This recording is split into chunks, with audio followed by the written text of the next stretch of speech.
It's another episode of Skip Happens. Subscribe to Skip Happens on YouTube and don't miss an episode.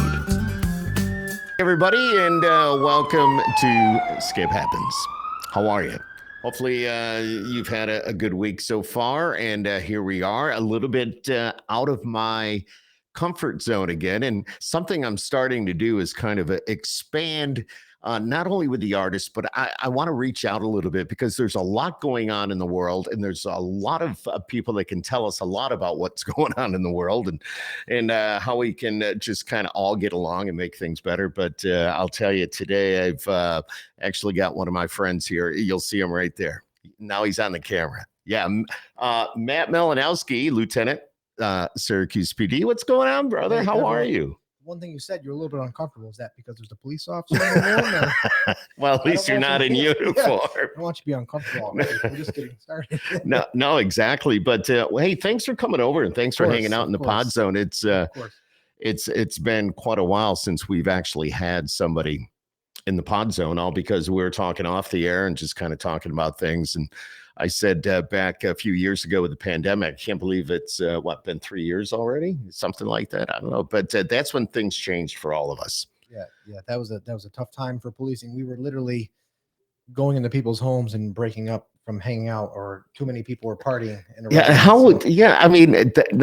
There you go, right off the top. You being with the city police department, you actually had to go and say, okay, folks, you can't hang out here. Yeah, I'll say that was a tough time for policing because, police officers are really big on protecting the Constitution, and some of those things that are really important to us are rights, believe it or not. So when you were going to people's homes and breaking up because you had 15 people in your house and there couldn't be more than 10, that was a challenging time for us. Or like, people couldn't play basketball and they were taking the nets off. Like that, right. That was a challenging time for us as law enforcement. Yeah, I remember when they did that. That was kind of crazy. But let's back it up a little bit. Why did you?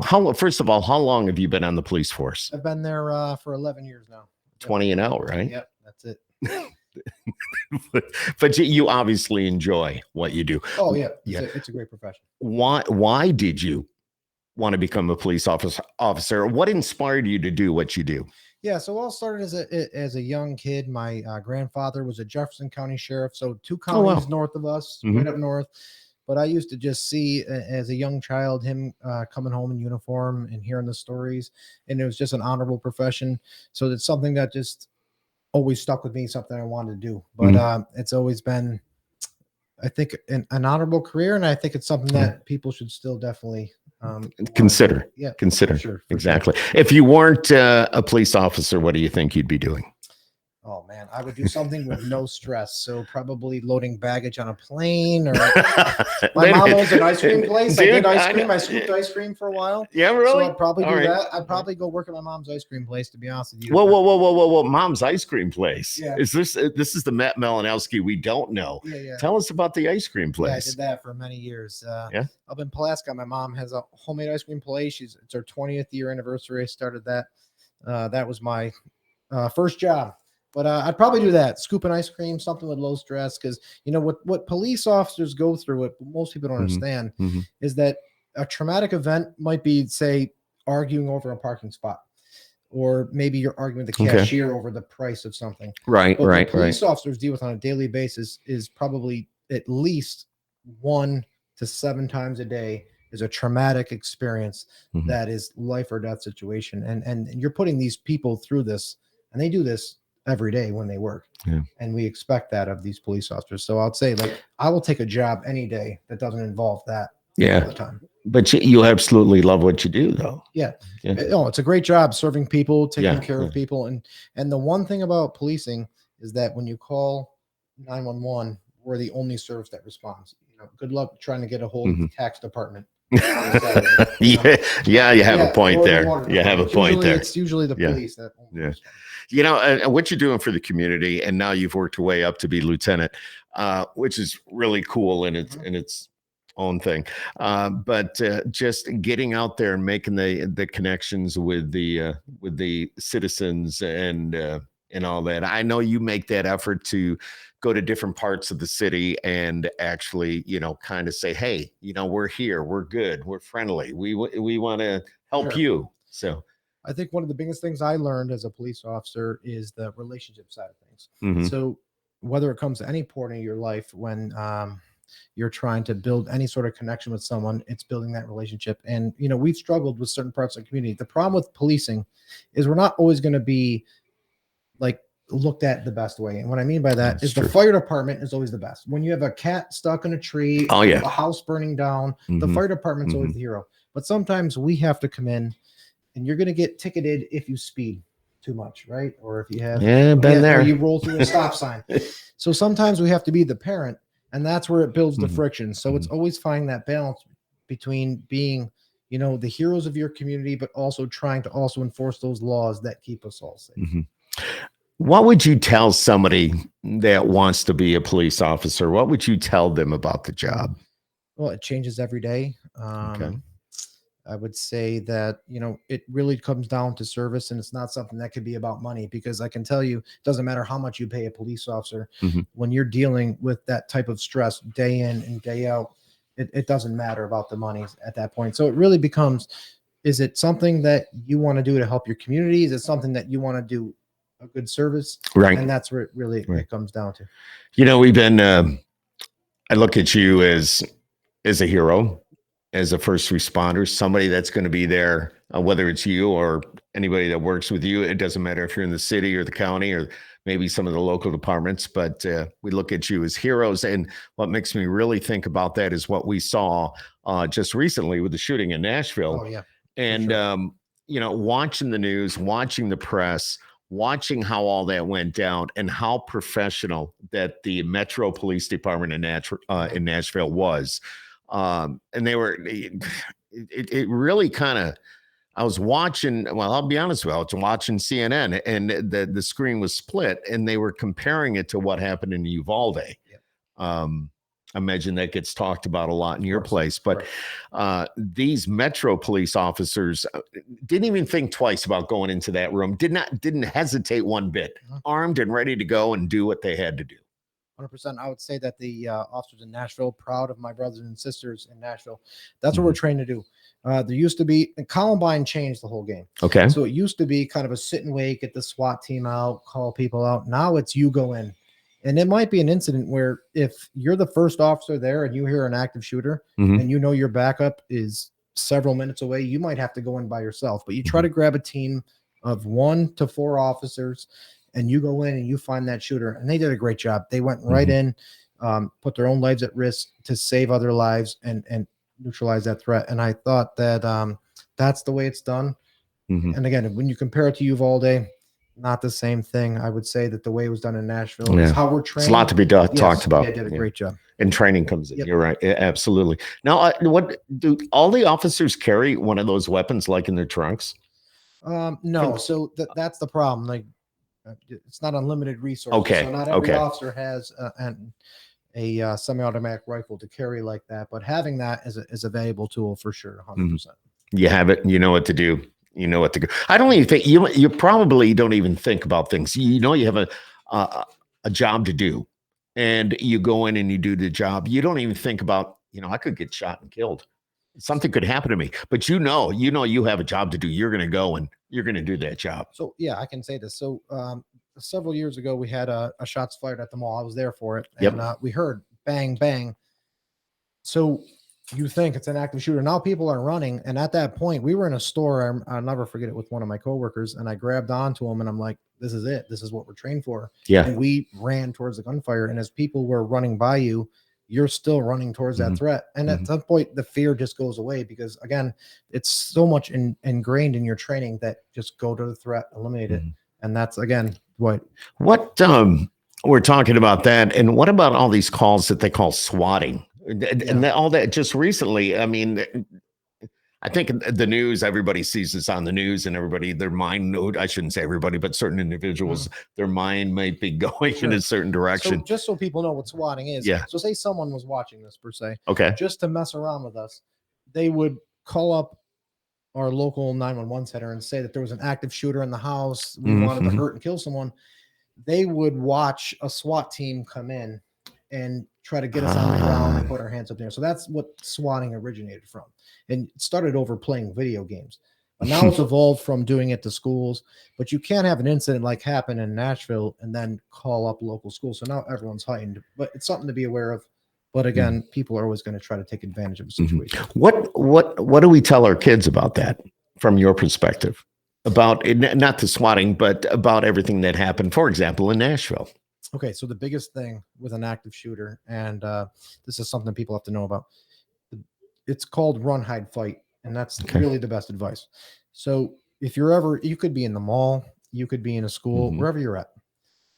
If you start hearing what sounds like gunshots, we say run, hide, fight. So run somewhere that you can be safe, hide, right? And then there's no other option, then you fight. But when, like at the mall, for example, when they close down the gates and they hide in the stores, it gives us an opportunity to navigate and find what the issue is. And you saw that in Nashville. All the classroom doors were shut. People were hiding, and they found the shooter and eliminated. So that's why we say run, hide, fight. And that's the biggest thing you can talk to your kids about. Gotcha. So what do you think is the biggest challenge in your profession? It's probably a wide open question. No, I could probably answer that. It's probably finding that balance between being the principal per se, and then also trying to be the hero, because again, the same person that's probably writing you for speeding too fast could also be the person that's saving you when there's a active shooter. So how do you kind of find that balance? Like, and that becomes part of the problem. But I think we do that through kind of our community relations programs that we have. So tell everybody now that you're a lieutenant, what is your actual responsibility with the SPD? So now it's all mainly communications. So it's anything you see or hear from the Syracuse Police is what I do, public relations wise, social media, website, press releases, things like that. So every police department typically has a spokesperson or a public information officer. Right. But it's important that you're getting information from someone of that source. You should not be getting information from random people on the internet. So which happens way too often. And that's the problem. Yes. And that's where you see these kind of false stories take place. Is there any moment that sticks out in your mind that you're really proud of? I could say, like, especially in these mall things, because we have, I think it's the 5th largest mall in the country. Yeah. Here in Syracuse, I can say when it comes down to that, say we have a mall shots fired or something big happens, that we're able to communicate with people through our social media pages, and people actually listen to us and get information firsthand.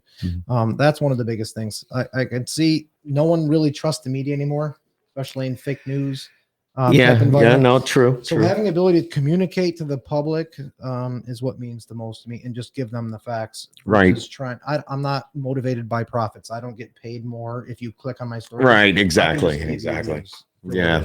Just tell it the way it is. I think that's what you need to do. But then it's a lot of people don't believe you. Still, regardless. That's true. And you should always question your government. I think there's a healthy thing to say about always being skeptical of government, but I would say that I'm not motivated by profits when I give you news. It's really just to provide people with information. And over the past 4 years, even on our Facebook, we went from 15,000 to 53,000 people. So people are listening to what we're putting out. Yeah, that's a good thing. Yeah. Let's hope it's a good thing. Yeah, for sure. So do you think, backing it up a little bit to that swatting, do you ever feel that maybe it could be a setup for the cops? Oh, there's a lot of times that we feel like that. Yeah. On any type of scenario. I mean, not just watching what's going on, as you mentioned, but, get the cops in one place. Oh, yeah. There's always a time that we feel that, scary. That could happen for sure, which is why, again, we always tell parents have to talk to your children about not doing these type of things. Sure. Because, again, if you make this type of call as a child and you're just kidding around, you could get a full police department with SWAT teams, semi-automatic rifles approaching a house or business for no reason. Yeah. I have a story about that. I'll have to tell you later. I shouldn't even have mentioned that, but it kind of happened here at one time. So we'll talk about that afterwards. But what is the number one piece of advice that you'd like to give to those just starting out to be a police officer or a cop? Well, so we all make mistakes as kids, right? And I was as the first to do dumb stuff, through mud pies at houses or doing silly things, and that's fine.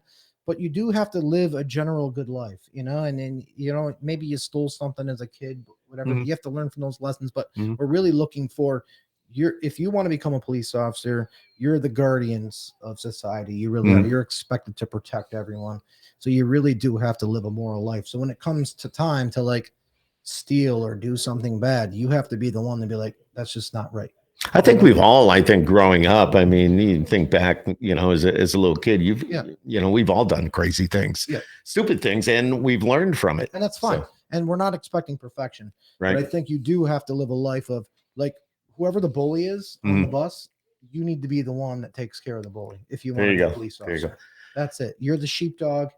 And you got to take care of the wolves. All right. So how does one become a police officer? Let's say they're thinking, do they need to, if for example, we're in central New York, sure, for Syracuse. Yep. Or how does one become a police officer? What do they have to do? It all starts with taking the test. Okay. And the biggest thing that we usually lose people, the test is not the biggest issue. It comes to physical fitness. So you do have to actually have some level of being physically fit. I wouldn't be able to do that.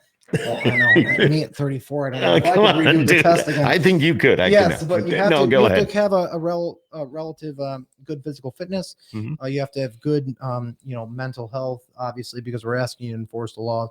But it really comes down to your background and character. So when we go to hire you, we're going to look at your whole entire life. So what does your background look like? Who your friends are? What type of life did you live? But honestly, if you just live a decent and good life, like, that's really what we're looking for. And then we're asking you to be able to enforce the laws, but potentially take a life. So that's why we hold you to the highest standards. Are there incentives now? Or, I mean, we talked a while ago, maybe almost a year ago now, and there were certain incentives to become a police officer because your recruitment was really down. Has that come back at all? So the pay is great, I would say, but again, it's not a job that you should do it for the incentives, because even as good as it is, but they're paying $5,000 for you just to come through the door, $10,000 as a transfer. You're making good money. You have a 20-year retirement, but again, it's a job that it can't just be about the money, because again, the stress is going to get to you. That's why it's a 20-year career, but you have to do it because you actually care about helping people. Because again, if it's only about the money, you're not going to last very long in this profession. Is there any moment in your career that really sticks out in your mind, like something you'll never ever forget? I mean, there's certain things, I'm sure. I mean, you go through things day in and day out, but there must be something in your career that was so tragic that you'll never forget about it, or. I do have a story like that. To make it pretty brief, it was pretty early on in my career.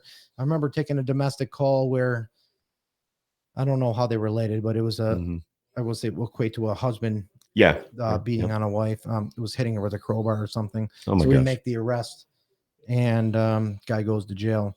And then when we went to go to court on it, she didn't cooperate, and then the case couldn't really progress from there. Right.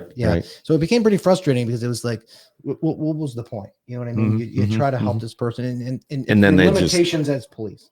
Now, how much can we really help people? And we see that still now. We'll make an arrest, and then we don't know how far that our authority can go, because then it goes into the courts or into the. It's gotta be so frustrating. Yeah, a little bit. A little bit. Yeah, but I'll never forget that case, because it was frustrating, because you could tell that. And she finally said, whatever. I don't want nothing to do. I don't want anything to do with this. And I'll never forget that one. Yep. Yeah, and then you end up going back there in the next couple of weeks. Yeah. So that becomes the frustrating part of the job. Yeah, crazy. Sure. I know I see a lot of what you guys do. I was a fireman for 20 years in Fairmount, and went up through the ranks and became chief. And so I kind of see a lot of things that you guys go through. And a domestic is got to be, and I've witnessed it. It is. It has to be one of the worst calls you can probably ever go on. Yeah, it's like being an unpaid therapist. And there's times when, someone will call and you're getting involved in that. And the person who called, you're trying to arrest the person they called on, or jumping on your back, telling you, trying to stop that arrest. Right. And that's a reality that we deal with. Yeah. So, getting involved in when people are passionate about relationships. When you step in the middle of somebody's relationship, it's not a good thing. Especially, but there's been many times where the person who's called has also been the one trying to resist arrest. Yeah, that's true too, from what I understand. And you never go without a backup for those. Yep, for sure. One or two or three. Always. Because they can always turn. Yeah, for sure. yeah. And nowadays, Mhm. now, what do you think with everything that's going on? I mean, being a police officer, it's a whole new outlook today, right? It is. It is. And it has challenges. I'll say that, especially we're dealing with suspects now that carry firearms, Mhm, mhm, semi-automatic mhm, rifles. mhm. It becomes a challenge, and any call that you go on could potentially be a risk. But again, it's still, if we don't have police, we're not going to have our communities be safe. So that's, I always say, what's the alternative? Right, As much as right. people aren't happy with police, what's the alternative? Right. I get gun control, and we don't need to go down that road. I get that. I understand it. I think people have a right, blah, blah, blah. I can go on like that. But it seems like there's so many more now than I've ever seen before in the way of firearms. I don't know why, either that or it's just coming to light. I know Yeah. that now the city, you have the turn-in program, right? Where Mhm. they can turn Yep, in their gun firearms, and buyback. you always get a huge Mhm. number. Yeah, so I can easily speak for police and say we advocate for legal gun ownership. What Mhm. we're seeing now, though, are these 3D printed guns, these ghost guns. So you can just sit here basically in your studio and print guns and shoot them off with no sort of serial numbers, no way to get back to you. I don't know who would advocate for that. That becomes a problem for us Yeah, as law enforcement. And I can say, again, I'm a very pro Second Amendment person, but gotcha. if we have no way to know who owns the firearm and you're just 3D printing them, Now we got a problem. Ghost guns have really become a problem. Now we have a problem. Do you get into the schools a lot and be able to talk to the kids and kind of Yeah. So, educate them a little bit? oh yeah, so we have school resource officers. So I love that you brought that up, Yep. because especially kind of when it was in post George Floyd, but there was kind of like having cops in schools, this prison the pipeline thing, that having cops in schools is just getting kids in trouble. That couldn't be farthest from the truth, because really having cops in schools was building those relationships. Mhm. And that might be the only time those kids could actually see a cop in a positive light. So we do have cops in schools. I think it's a great thing to have, and it builds I a do great too. relationship. But yeah, so we do only at the high schools for right now. Mhm. If in a perfect world, if we had the staff, I think we should have it elementary, middle school, and all these. I don't know why they would hesitate even doing that, because with everything that's going on, we take Mhm. a look around us every day. Um, and there's something going on in the schools, and it's not at the high school level. It could be at the junior high, even the elementary. My daughter's in Virginia, and she was talking about, and she teaches, I think it was sixth grade or something like that. But in a school that she used to teach in, there was a sixth grader that showed up with a gun Mhm. and actually, had an issue with the Oh, teacher. for So, sure. And I always find it amazing when we go to the elementary schools. Kids love us, right? mhm, They want stickers, mhm, handshakes, mhm, hugs. I want to mhm. be a police officer. When we get to the middle schools, gets a little bit more challenging. In the high schools, it's Yeah, a little bit that more challenging there. But I think if we had built that relationship and stayed in early elementary on. school, yeah. Yep. So if we had the staff, I think that we would definitely move in that direction. Mhm, Funding mhm. that. Do they have any type of program where if you have an elementary school kid that wants to become a police officer, something that like a junior police officer or anything? Do they have anything like that? Yeah, so PSLA Fowler, great program. Okay. The Public Service Leadership Academy, but you can join different professions, but they have a law enforcement track, so it's becoming a police officer. So we're getting high schoolers. The problem is you can't take the police test till you're 19 and a half years old. Uh, So what you're getting usually are youth that are graduating high school, then they have a period of time before they can take the test, and you can't be hired till you're 21. So it's capturing them. So we started this cadet program, which you can be hired at 18 years old, mhm. and now you can come work for the police department and get paid. So we're actually getting them from high school to they're eligible for to be the police. But that's the point that we're trying to make, because we don't want them making mistakes in that Mhm, mhm. period of time. Gotcha. Well, it's Yep. just a great opportunity though Oh, it is. for somebody, and then they get to know what's going on a little bit, It is. It maybe a is. little bit deeper than they For sure. otherwise would. What about different departments within the police agency? You have a SWAT team. You have, I'm sure there's people that don't go out on the road. You've got people that work behind desk. How many different departments are there? So for a city police department, yeah, there's a lot. I mean, you have mainly it comes down to police officers and detectives. Okay. You know, those are the guys that get to wear the suits and do the great work. We see them on TV all the time. Yeah, and they're yes. I don't know how close that is if you watch to the those truth. shows, those are detectives. We do have a special investigations unit that deals with, say, sex crimes and those type of victims, which is great. You have a homicide unit, you have canine, you have SWAT, traffic. There's so much to do, especially in a city police department. But again, a lot of things that people like is the crime scene unit. So again, even if you have a science background and you like investigating evidence, we have that as well. You know, so there's more than enough to do if you come over in law enforcement. And again, it's that 20-year career that we give you. It's pretty awesome. Your service. Yeah, it's pretty awesome. Sure, why do you think they keep it to 20 years? I'm glad they do. Don't get me wrong. I'm just Mhm. kind of wondering why they keep it. I think it's a great incentive. Well, I can tell you, and I'm not saying there's many more heroes out there than me, but even at 34, I'm starting to get gray hairs, and I can tell you, it builds on Dude, you're not getting gray No, hair. I am. Yeah, you are not getting gray hair, not at all. It builds on you. I've been doing it now for 11 years, and again, there's people that do much greater work than I do, but I think it's because it takes its toll. You know, you have to think about this, and I was trying to make that point. Think about what your most stressful moment of your week was, and it probably was someone taking your parking spot. And think about how much that hypes your breathing. I got you. And yeah, these officers are doing this multiple times a day, and you're putting them through this for 20 years. So again, what we're doing to these officers, that's why I do believe, 20 and out is healthy for them. And people that stay beyond that, I don't know how they do that because it's just a lot. Just crazy. I'm kind of glancing at some questions here I wrote down, but I don't know if they're good questions or not. But because obviously I'm not on your side of things here. But what does your ideal work partner look like? Do you work with somebody like very close? And what does that person have to, for you, in your opinion? Well, so as a patrol officer, it was always someone who was willing to go out there and do the job. And did you have somebody else in the car with you? We rode separate in the city. Okay. All right. But some cities they ride together. And that would be the most preferred, but it depends. It's always a decision on the leader. If you want more cars, so you could have more police cars out there, or you could have double. Yeah. But how safe is that? Right. So that always becomes the balance, right? Sure. So I would always like to have a partner. But then becoming through a supervisor or going through the administration. But it's really always comes down to, I think, what anyone likes is having the support of your boss and just knowing that they support you. And I'd say we have a great chief with Chief Cecil. He's been a very advocate for me, but he's also been for the community. Awesome. He's been here a long time. So absolutely. Well deserved too. Yep. Well deserved. For sure. To see your office is right next to his. Yeah, we sure are. How's that work out? Oh, it's sometimes good. But remember, the you boss were always recording knows when you're in there, so that's the problem. Oh yeah. There's no hiding from the boss. Crap, I got to go to lunch today, but I can't go because he's in his office. I thought he wasn't going to be here. Right. I'm just kidding. But I know how that goes. I think it doesn't matter whether you're there or here. I think it's all basically the same thing. So what would be next for you after lieutenant? Would you go up and would you, is there another rank higher than lieutenant?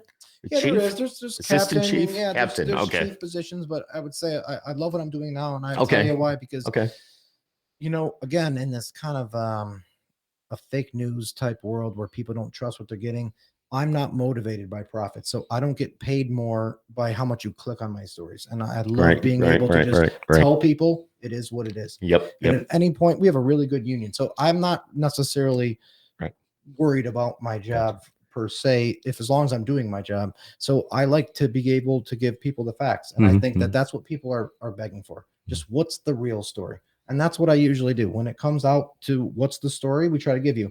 Where we try to limit it is because we don't want to give too much out if it's an active investigation. I can't tell you too much. Right. But I get that. Yeah, but I don't have to mislead people, and I don't have to kind of feed you a fake story. And that's what I like. What about these plate spotters?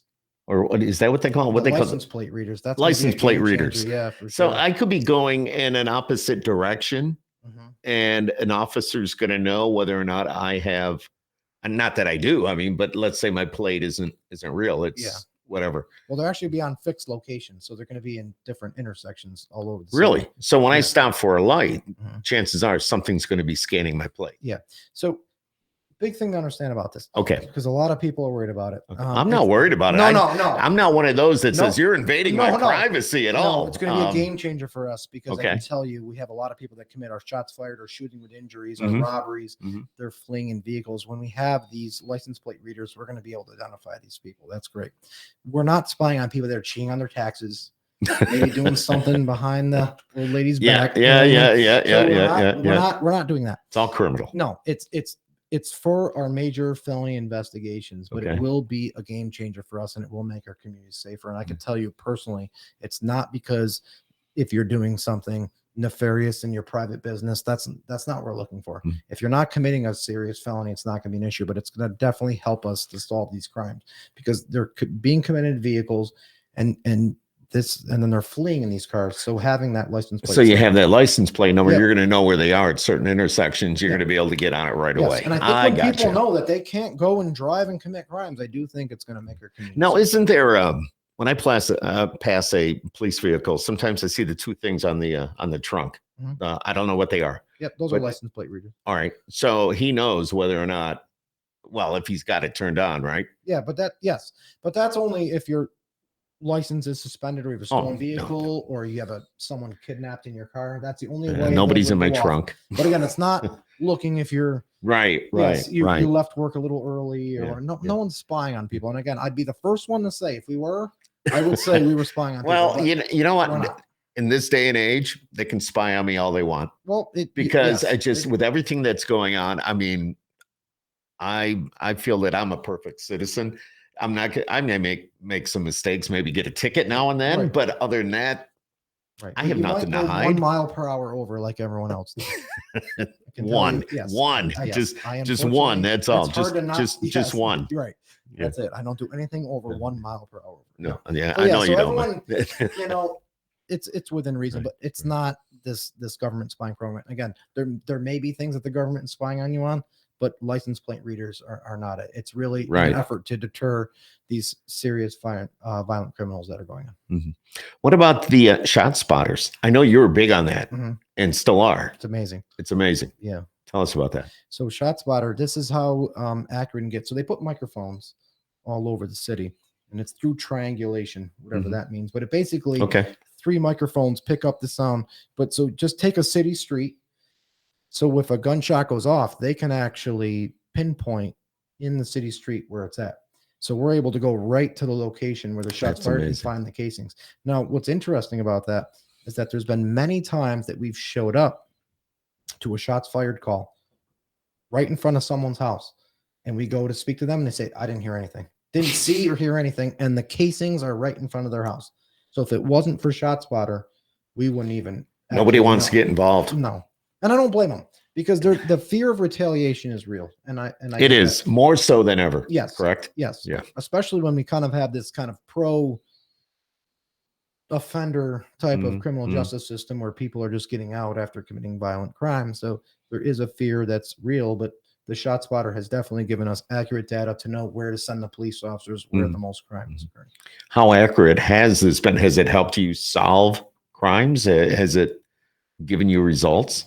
Yeah, so where you really see the success of ShotSpotter is identifying where the shots are occurring, how much, in what areas. So we see it on a map, and then that's where we deploy our resources. So that's where you really see our proactive policing measures. It's not by mistake. Where we send police officers to do the most proactive policing is in the areas with the highest crime. So what do you think you're going to do? I'm going to dig a little deep into Matt Mallinowski here.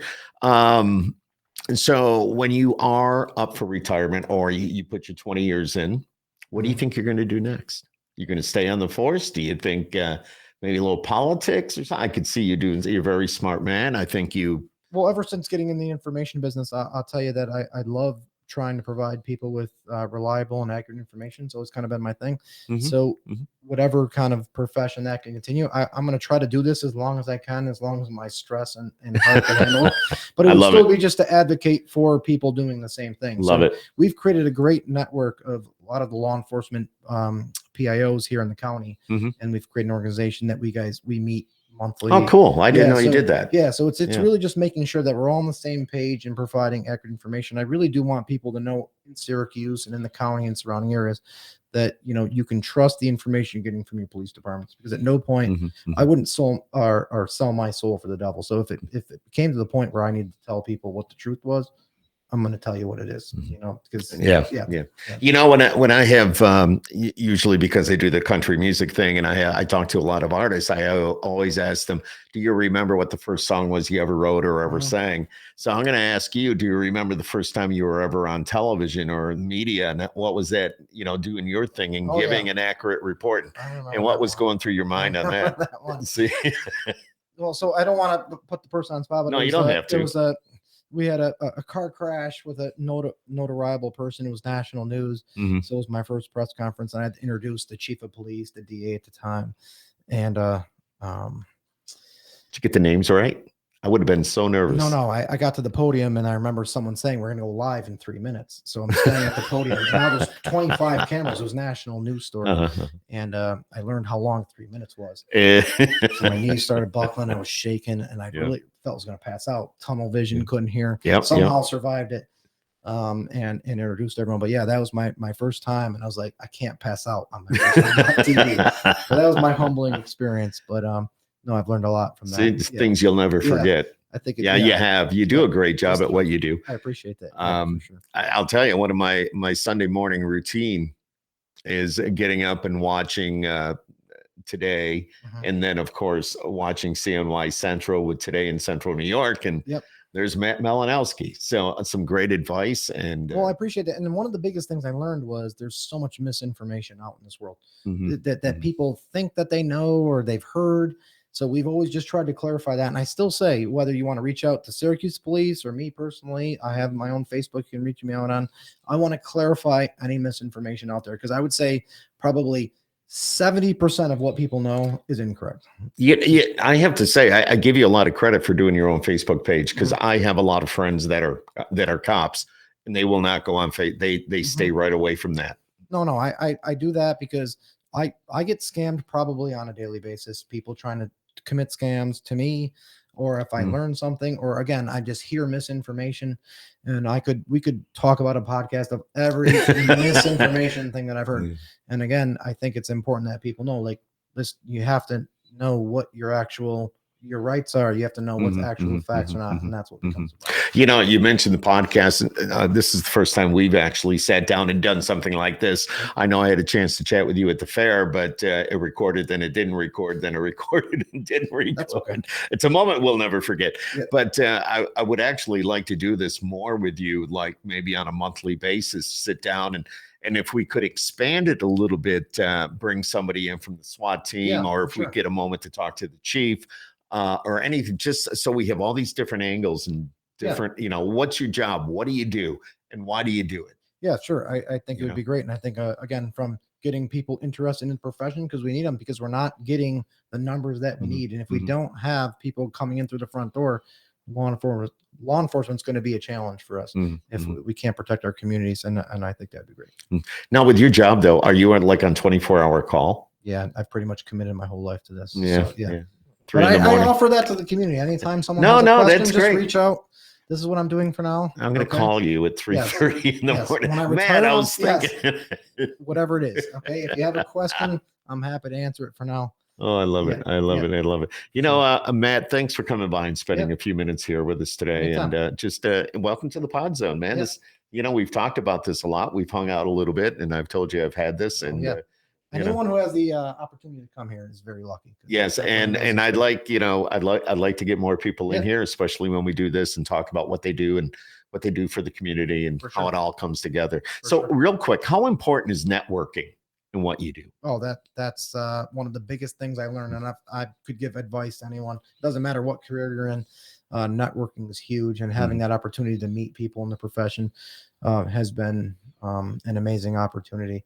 And I think that doesn't matter who you are. So I would say so true. It doesn't matter. It always is like, say when you're in at a bar and say you see a girl or guy you're interested in, doesn't matter. And you might be afraid to approach that person. And then say you never do and you miss that whole opportunity. I would say that networking is go up and meet that person, introduce yourself, and have that conversation with that person, because that could change your whole life. And I can tell you that I've met a lot of people. Yeah. Even meeting you at the Wing Fest, the same thing. A couple of years ago. And that's all it is. And I think I was harassing you about how neat your hair is all the time. And I would say we're a community. Syracuse is a small town. Yeah. And we have to definitely do that. Like, it's all about networking. We have to take care of each other. So I'd say anyone from Syracuse, doesn't matter what you do, how much money you make. This is awesome. Look out for each other. Is awesome. Yeah. Absolutely. That's what we do. Absolutely. You know, it's again, thank you for coming by. Yeah, for sure. Skip happens, man. Yeah. 100%, Skip happens. 100%. But it happens good, it happens bad, and it just happens. We're but lucky to have you, for sure. Yeah, we've been chatting with Matt Mallinowski. Of course, you know, it's the first time in the studio, and we just had a good time here today. Thanks for joining us, Matt. 100%. Great info. Great info, man. We got to do this again soon. Of course.